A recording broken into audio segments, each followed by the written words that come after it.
Hello, welcome to Secure the Continent, the program where we bring you up to speed with all the security situations on the continent of Africa. We also give you in-depth analysis on some of this trouble spots. I'm Gbenga Aborowa. Thank you very much for being a part of the program today. But before I get into our major topic of discussion for today's show, let me first bring you the major security headlines across Africa. Ethiopian government and Tigrayan forces agreed to end a two-year war. More than 100 people have been killed, 300 injured in car bombings in Somalia's capital, Mogadishu. Teenagers abducted in northwest Katsina state. Don't go anywhere. I will be right back.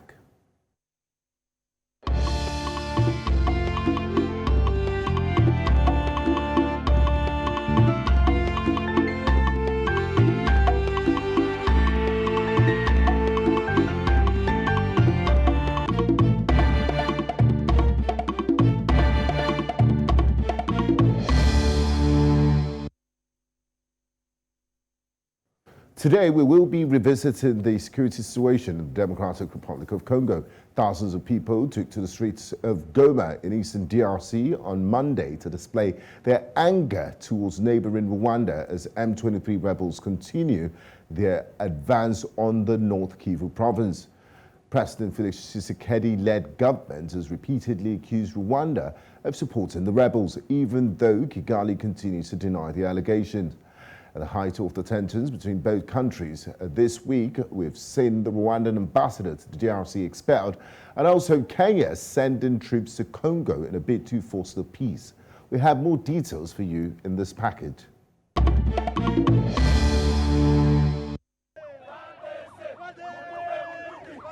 For many months, clashes between M23 rebels and the Nigerian army have led to many problems in one of Africa's most populous and resource-rich nations, the Democratic Republic of Congo. From North Kivu to South Kivu and Ituri provinces, Eastern DRC is facing one of its most contentious periods in recent time. Since October 20, 2022, at least 23,000 people have been displaced from their homes in North Kivu, while not less than 400,000 persons have been sent out of their homes in the last 1 year.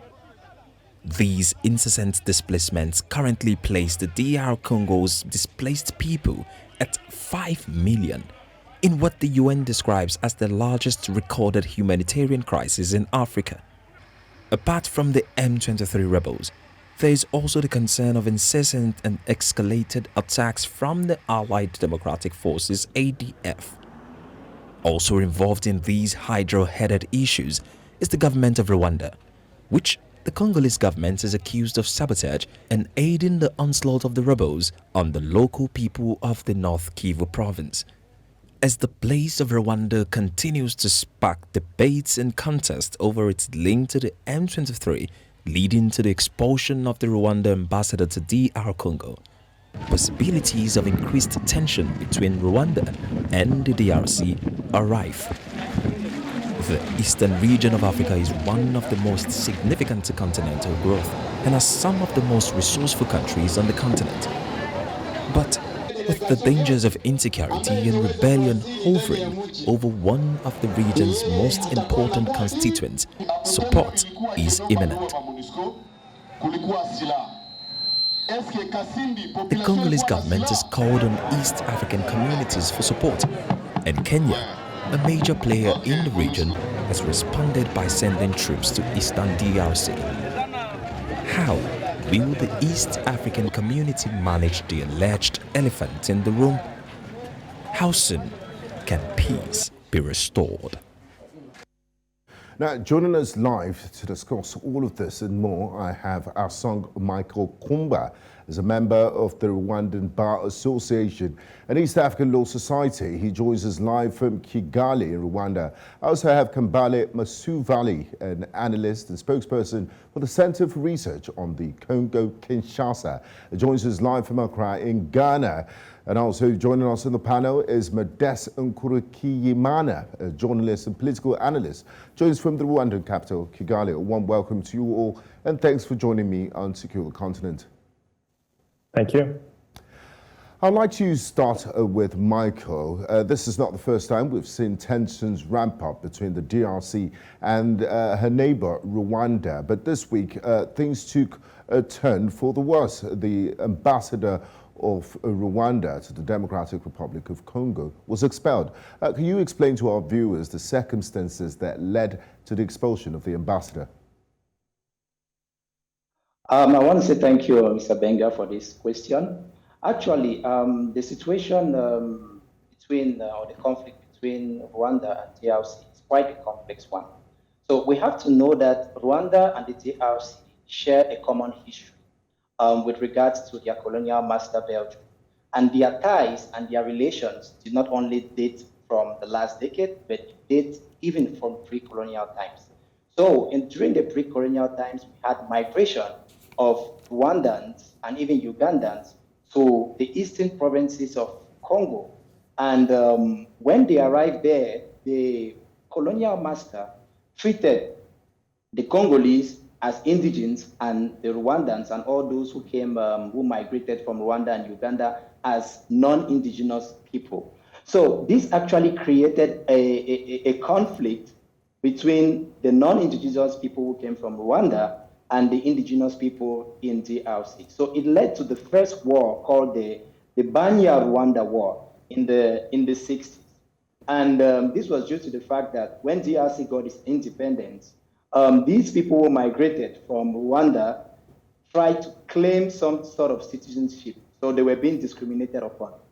So later on, there were different civic citizen laws which was being ignited by the state to grant citizenship to all those who migrated from Rwanda. Nevertheless, conflicts kept on going on in DRC due to the poor governance systems, due to complicities with the colonial master to kill Patrice Lumumba, and later on to put Mobutu, a bloody dictator, in place, who obviously did not rule the DRC with Michael, we might not have time to go through the entire history. Can we just, can you bring us up to today? Yes. Yeah. Current situations. Exactly. Yes. So what happened next is that we had then this group of let's say indigenes from the East Democratic Republic of Congo, who then decided to come up, who formed a group called le Congrès National pour la Défense du Peuple. So it so happened that while fighting for their rights, this actually led to a conflict from 2003 to 2009, and there was what we called a Goma agreement. So the Goma agreement was aimed at actually reviving and actually relieving the population from all the discrimination which they have been going through, which were being protected by this group of rebels. And in this agreement, there were so many things that were being said, having to do with the CNDP becoming a political party and stopping military activities, how the region is supposed to be administered, how the economic resources are supposed to be partitioned and shared. But nevertheless, this was not respected. So because this was not respected, the M23 was then created to actually fight for these rights. So the issue that we are having now is that Congo is actually placing some allegations upon Rwanda that Rwanda is actually sponsoring the M23. But it is worth mentioning from history that there were already Rwandans in the eastern provinces of Congo, even during the pre-colonial times. So actually saying that Rwanda has a hand in this, I think it is not getting to the root cause of the problem. We all know that Michael, don't you think, expelling an ambassador means diplomatic ties are really, and don't you think the Congolese do have some level of evidence for them to do that, and it's beyond mere accusations now, for them to take such a drastic step? What do you think informed that decision? Yeah, for me, what I believe is that this decision is not the right way to go about things, because the facts that we have actually now, all the reports that were being provided by the UN have actually allegated the fact that Rwanda is participating, and not only Rwanda, but also the national companies and multinationals in Congo, and that even the Congo army is actually also supporting the M23 group. But okay, just hold your thoughts there. I'd like to bring in other members of the panel. Thank you very much, Michael. Now, Kambale, I would like you to respond to some of the things Michael said. Who are the M23 group, and why have they gained so much notoriety in the DRC? There are over 120 rebel groups operating in your country, but M23 keeps causing a lot of panic, and it's almost, if this situation is not curbed, it could lead to an escalation of conflict in the Great Lake region. So who are this group, and what do they want? It's very important to contextualize the M23 from a proxy war that is taking place in the Congo, waged by two of Congo's neighbors, Rwanda and Uganda, who invaded the Congo twice, in 1996 and 1998, and continue to support proxy rebel militias. It's been documented in numerous reports for UN group of experts, civil society groups in DRC, and so on. But your initial question was important. The question was very simple. Why was the Rwandan ambassador expelled from the DRC? The Congolese government, based on the evidence that they have, decided to cut ties with Rwanda. They have done that already a few months ago by grounding Rwandair, which is an airline in Rwanda. They cannot fly into DRC anymore. And the second step, because of the current evidence that was presented at the UN Security Council a couple of weeks ago by the UN group of experts, Rwanda had the time to respond. The Congolese ambassador had the time to respond at the Security Council. The evidence was presented again that the M23 rebels are fighting in DRC alongside Rwanda Defense Force soldiers, displacing population and taking over. And of course, lately, they have taken over two major cities in the east. But the M23, if today we are talking about the M23, we forget Congo's history from 1996. The M23 is none other than the AFDL. In 1996, a war started in the Congo, waged by Rwanda, with Congolese as the face of the rebellion. They toppled a dictator, Mobutu. That rebel group at the time was called AFDL. In 1998, Rwanda and Uganda were asked by Laurent Kabila to leave the DRC. They reinvaded the Congo in August, and that new rebel group was called now the RCD. After negotiation of peace accord, they became the CNDP. After some claims that Congo was not following the agreements that this rebel group had with the Congolese government, in 2012, as they were trying to arrest Bosco Tanganda, one of the rebel leader of the CNDP, they went back into the bushes and called themselves M23. If we are actually correct, we will know that today they don't call themselves M23. They actually call themselves today ARC, right? So in a few years, we will not know who they are. But the same commanders in 1996, in 2002, in 2008, in 2012, are the same soldiers. We have people such as Makenga, who have arrest warrant by the Congolese government. We have Laurent Nkunda, for example, a leader of the CNDP, M23, who is living in Rwanda, not arrested, even though there is arrest warrants on him, and he's not extradited. And many combatants for the M23 are living either in Uganda or Rwanda without being arrested. So it's very important to contextualize what is happening, because we are talking about the displacement of millions of people. The conflict in the Congo has displaced over 5 million Congolese. We are talking about millions of Congolese dead from many ethnic groups. So it's really important not to frame the conflict as an ethnic conflict. It's a war of aggression. Similarly, as we discuss the conflict in Ukraine, we look at what is happening in DRC, we should be very clear. There shouldn't be contrast, that there is a war of aggression, a war of invasion in DRC. Kambale, during his submission, Michael did mention something that the Congolese army is supporting M23. What's your response to that?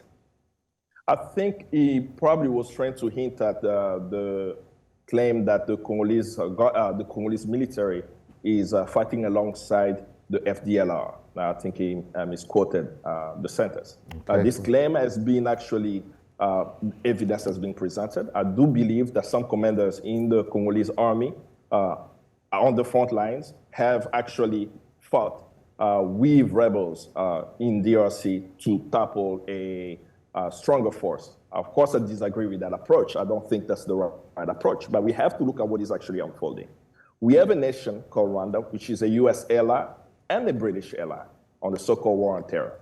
They are armed, they are equipped, they have night vision goggles, they have sophisticated weapons.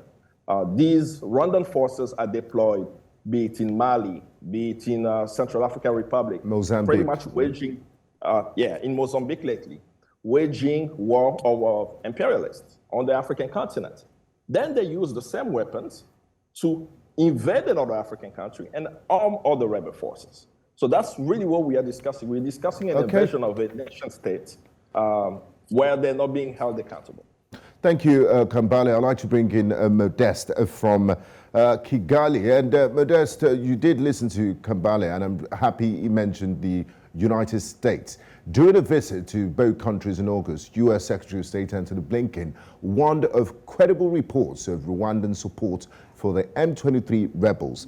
Just a few days ago, the head of the United States Foreign Relations Committee, Senator Menendez, in a statement said he's calling on Rwanda to halt its support for M23 rebels.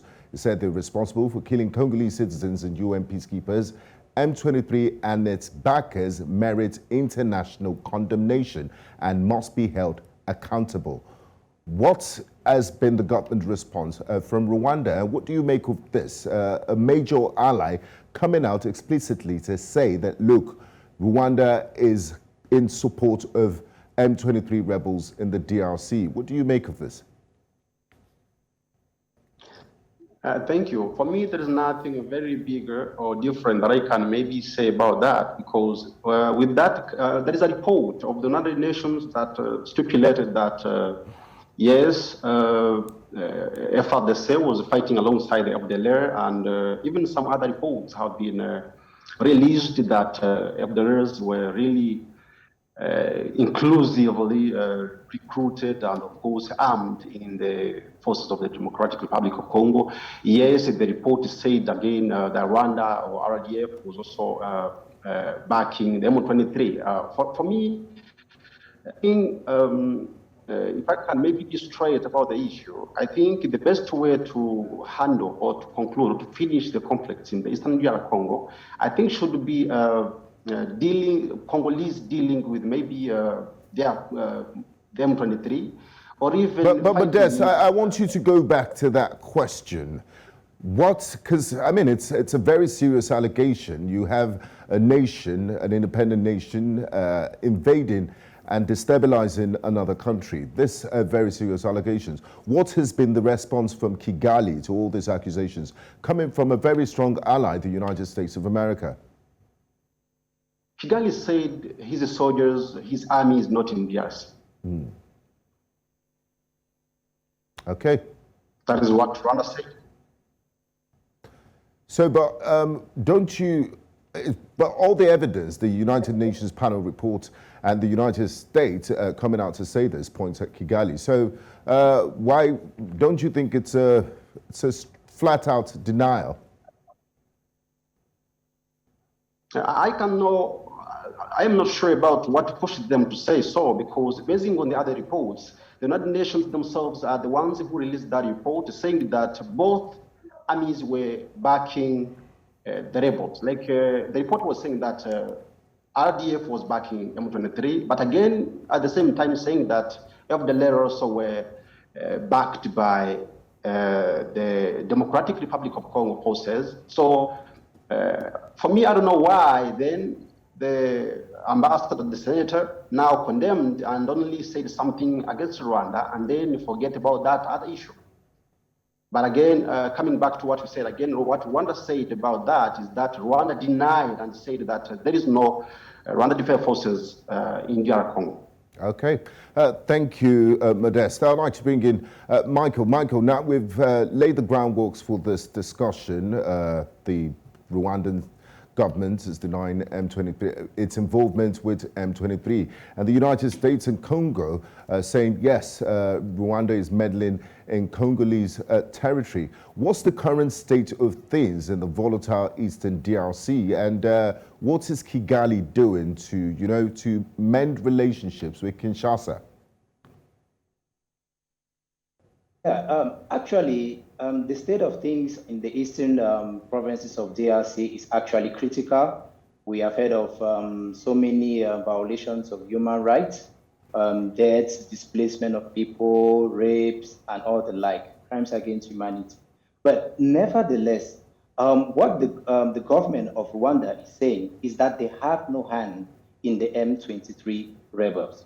So that is the position of the Rwandan government, despite the fact that America and the DRC are actually placing them or allocating all these facts or sanctions upon them, saying that they actually have a hand.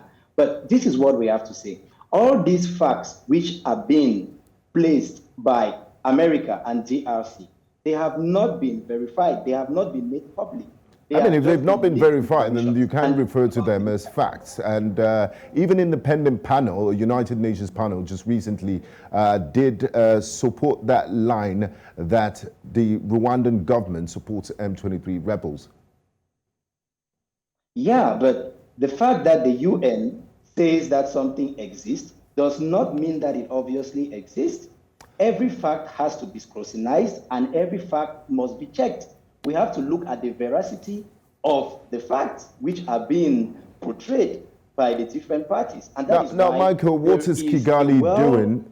What is Kigali doing to de-escalate this situation with its neighbors? Because I'm not sure they're both members of the East African community and they also are members of the African Union. So it's not a pretty situation where you have brotherly countries that should be working towards progress of the region and the individual countries at loggerheads with each other. What's the response from Kigali?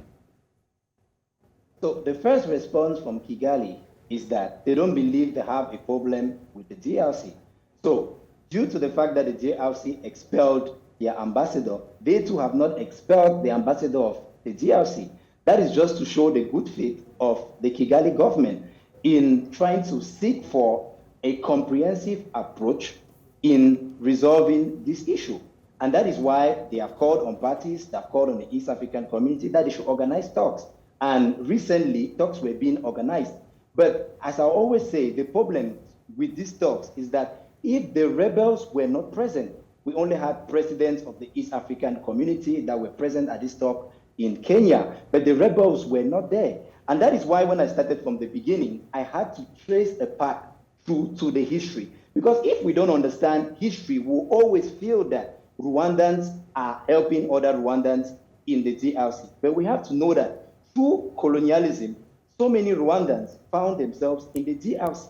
And they have rights, and they have been actually fighting for these rights. And that is the reason why in 2009, the government of DRC had to actually go into a peace treaty with the CNDP. And it's important for us to understand this. It means that the DRC itself recognized that the CNDP is a political party and they have rights in the DRC.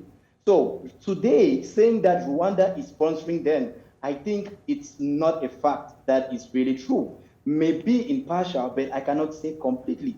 We all know that in conflicts, there are so many interests that are at stake. And we know the problem in the DRC has so many factors. It is multifactorial, and nobody can be held singly for a particular thing. In this situation, we just have victim blaming, where DRC itself, being a masterminder of its own consequences, have actually led to the resurgence of the M23.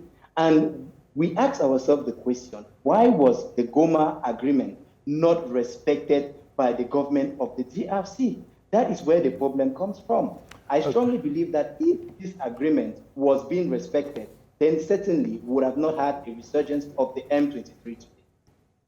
Thank you very much, Michael. I would like Kambale to respond to that. He did talk about the Goma agreement, and Michael said if the Goma agreement was agreed to, if the terms and conditions were fulfilled by all parties, we wouldn't have this same situation. Now, incursions in the takeover of Goma by M23 rebels 9 years ago also led to the formation of governments of the International Conference on the Great Lakes Region, ICGLR, as well as the South African signed Peace, Security and Cooperation Framework for the Democratic Republic of Congo. How instrumental has this been in bringing about lasting peace in the Eastern Congo? And what's your take on this talk of the Congolese side not fulfilling its part of the Goma agreement? It's quite fascinating in a discussion. A casual viewer would be confused about Rwanda, Rwandan people, the Rwandan government, and the M23. It seems to me in the explanation, it appears to be one and the same, but we must be very clear about what we are discussing. A few days ago, you just asked a question around how is Rwanda de-escalating the situation. Just 24 hours ago, an advisor to the Rwandan president, James Kabarebe, a high military officer. I'm sorry to interrupt you, Kambale. It's a fine place to go on a break. And when we come back, I'll let you pick up from where you left off. You're watching Secure the Continent and New Central Television. We've been discussing the relationship between the DRC and Rwanda. When we come back, we'll bring you more talks on this and also preferred solutions into de-escalating the current situation.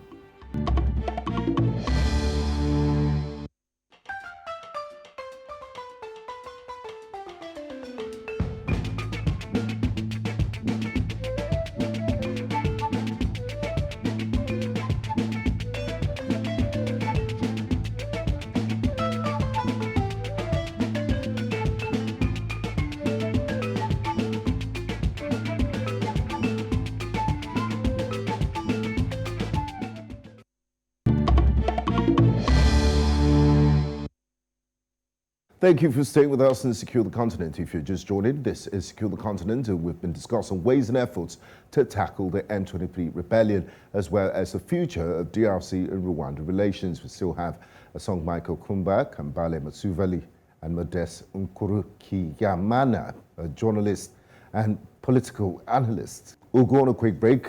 When we come back, we'll continue our discussion.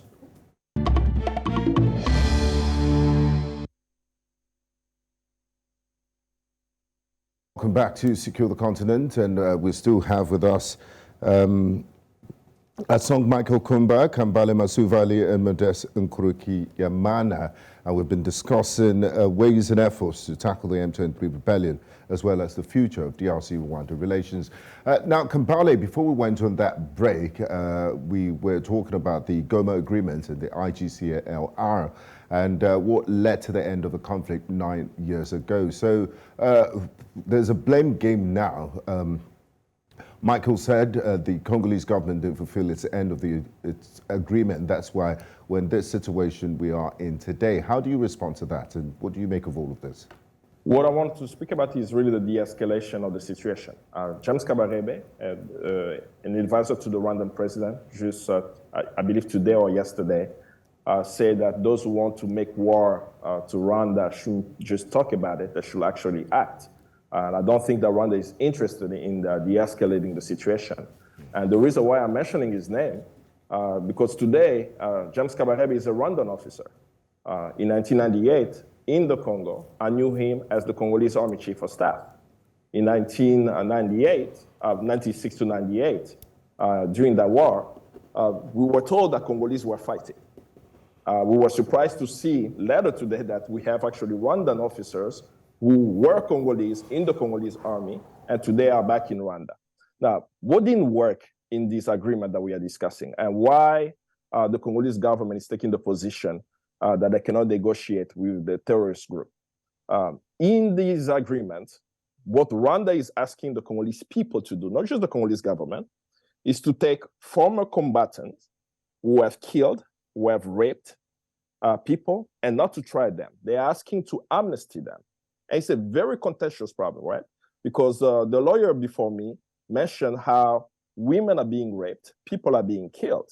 And at the same token, Rwanda is forcing the Congolese government to actually give amnesty to those who committed the crimes. So that's one of the clauses that is not making the Accord card or the Goma Accord, all those accords not work because they are asking us to not try those who have committed a crime. We strongly believe, it's not a question of peace agreements. We've had many peace agreements. There was peace agreements in 1999, in 2002, and so on. So all these agreements have not brought peace. But what will bring about peace in Congo? We know what will bring about peace. Justice will bring about peace in DRC. What does that actually mean? In 2010, the United Nations High Commission for Human Rights published a report called the UN Mapping Exercise Report, documenting crimes that took place in the Congo from 1993 to 2003, targeting many people who committed crime, be it Angola, Zimbabwe, and targeted also Rwanda specifically for committing possible genocide if proven in the competent court. And this report calls for the creation of an international tribunal for DRC. We strongly believe until the crimes of yesterday are not held to account, every other month, a year, we will see uprising of rebel groups with different names. But what we will not realize that those names of rebel groups are the same people. Makenga, who leads the M23 today, was with CNDP, now, was with RCD and AFDL. Kambale, I'm glad you mentioned the United Nations mapping report in 2010, mapping exercise report, because it's a groundbreaking report, and it's always referred to by a lot of historians and observers. Why hasn't the recommendations been implemented? And what's its current status? Yeah, there is a lack of political will to create it. There are many mechanisms that need to take place for that. The latest that I've checked is that the creation of the tribunal has to be a request by the Congolese government for the creation of that. The tribunal also creation needs the support of the international community. The reason why it's important for it to be an international tribunal is that many of the perpetrators of violence of the wars in DRC are not Congolese, right? So of course we can try the Congolese in DRC, but how will you try James Kabarebe, who is a high official in the Rwandan government and allegedly in the UN mapping exercise report? He was one of the commanders at the massacre at Tingi. So you must have international jurisdiction so that nations such as Rwanda, Uganda, and others, when there are arrest warrants, they can actually transfer these criminals to the tribunal. So because of the nature of the crimes, right? Because it's an international tribunal, you must have collaboration and cooperation with the international community. Now, the challenge now becomes Rwanda is a US ally and a British ally. The United States and the United Kingdom, they do everything in their power, especially at the UN Security Council, to block any action that will actually hold Rwanda accountable. In the case of the United States, you said, for example, that the Secretary of State was able to say that the US Secretary of State, Blinken, says that there is credible evidence of Rwanda destabilizing the Congo. It doesn't just have to say that. There is actually a United States law, Public Law 109456, that clearly states that if the Secretary of State has evidence that a nation is destabilizing the Congo, the United States should sanction that nation. Yet, there is no sanction on Rwanda, right? So you see how Rwanda receives the diplomatic backing and cover, and this has been going on for 25 years. So what we call for in DRC is that we know it's going to be a challenge. It's really important also for Africans to be educated around the situation that's happening in the Congo. It's not an ethnic conflict, it's a war of aggression. And also the United Nations can play a role. The African Union can play a role. The East African Now, talking about those roles that they can play in bringing about peace to the DRC, I would like to bring in Modeste here. Now, Modeste, as Senegalese president and African Union chairperson Macky Sall appealed to the two countries, the DRC and Rwanda, for calm and dialogue for a peaceful resolution to the crisis with the support of regional mechanism and the African Union. Modeste, in your opinion, does the African Union have the means and the political will to address this conflict? It would have it because for me, I think when we don't deal with the problem from its roots, we never approach the problem of DRC. Now that African Union is calling both countries to sit down and then talk about the issue, I think they are targeting to tell one of every country to maybe count or see the reality on the ground. Like, for example, the issue of telling maybe the DRC how it needs to be dealing with its problem, and maybe asking how Rwanda is cooperating with M23. I think that's maybe what they will be talking about. Otherwise, the challenges that people, even like maybe DRC or even Rwanda, I'm not sure that they maybe agree to sit down and then talk about the issues. But if maybe if the country were agreeing to sit down and then discuss, I think that should be the best way to sort out the problem. Thank you very much, Modeste. I would like to bring in Michael here. Now, Michael, in an earlier meeting on the sidelines of the United Nations General Assembly a few months ago, both parties, the warring parties, the DRC and the Rwandan government, agreed on the return of people to displaced peoples to their homes. Are these people willing to go back to their homes, people that were displaced as a result of the conflict?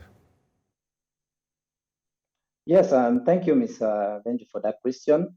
Well, we have to know that we still have a serious conflict in the region, and there is still violence. So if we still talk about violence, if we still talk about the M3 group operating in that region, then automatically there is no peace. And if there is no peace, we cannot be calling on the people to come back. So I strongly believe that the people will only go back to that region if a peace agreement is being reached and there is a ceasefire and all the parties are ready to sit down and discuss on the future of political stability and peace in that region.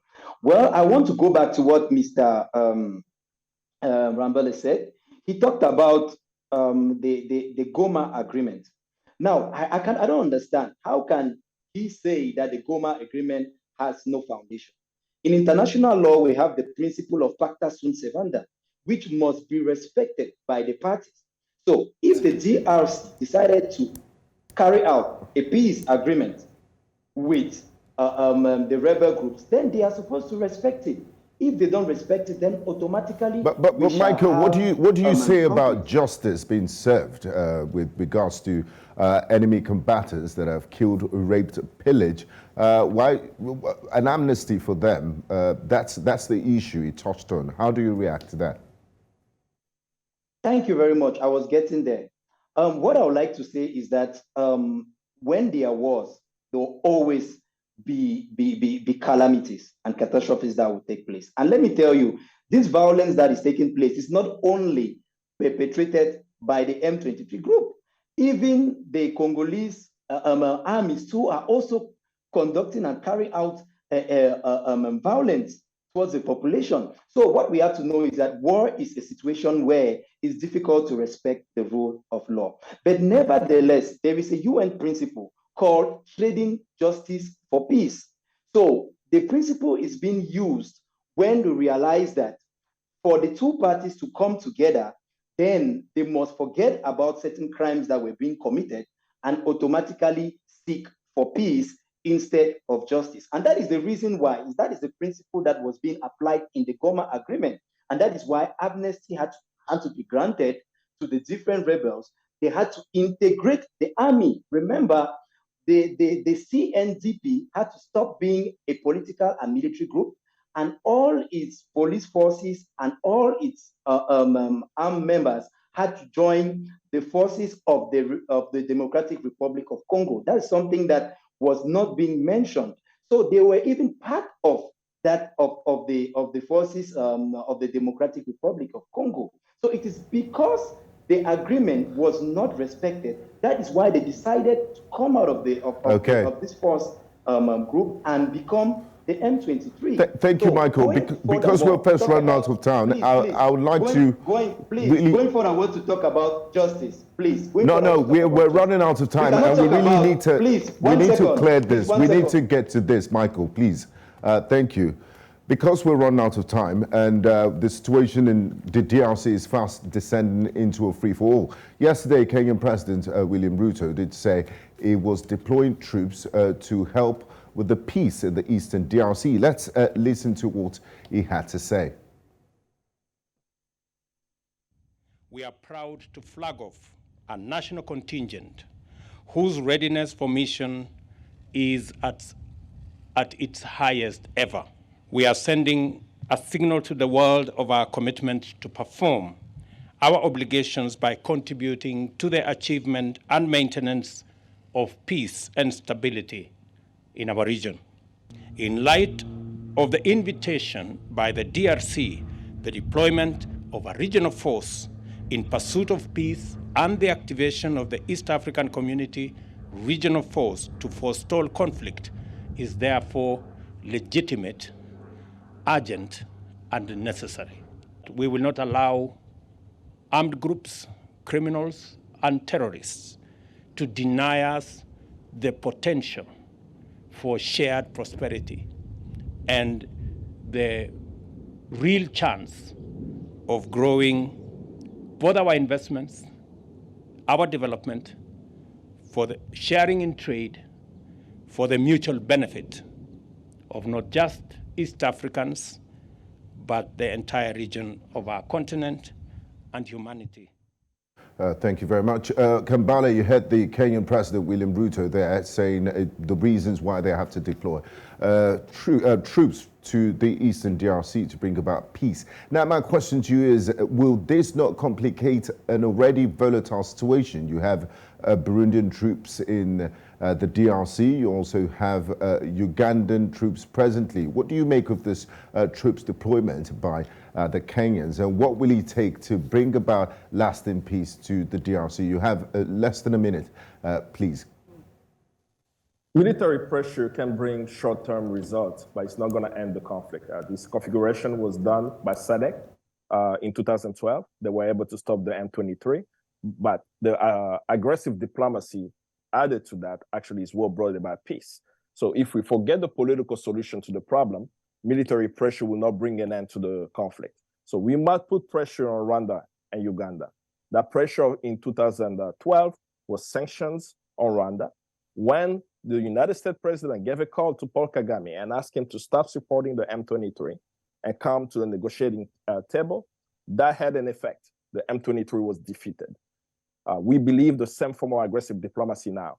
We're calling on sanctions on Rwanda, particularly its military, so that they don't continue to support the rebel groups in the DRC, and bring Rwanda, not the rebels, because we are specifically talking about a nation states invading the Congo, to the negotiating table for them to be stakeholder at peace in the region, so that the East Africa community, the Congo, and the whole entire African continent can prosper when Congo is free.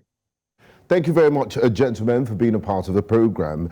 Asong Michael Khumbah joining from Kigali, Rwanda, and Kambale Masuvali. We also had Modeste Nkurikiyimana joining from Kigali. Thank you very much for being a part of the show. I do appreciate your time and insights. Thank you very much. Thank you.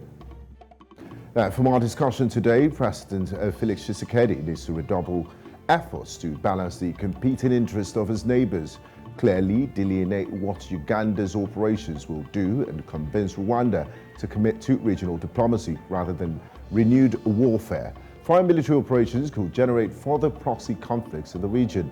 long torn apart by outside meddling, it can ill afford another war involving the DRC's neighbors.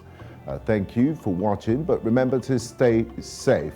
I'm Gbenga Aborowa. See you next week on Secure the Continent.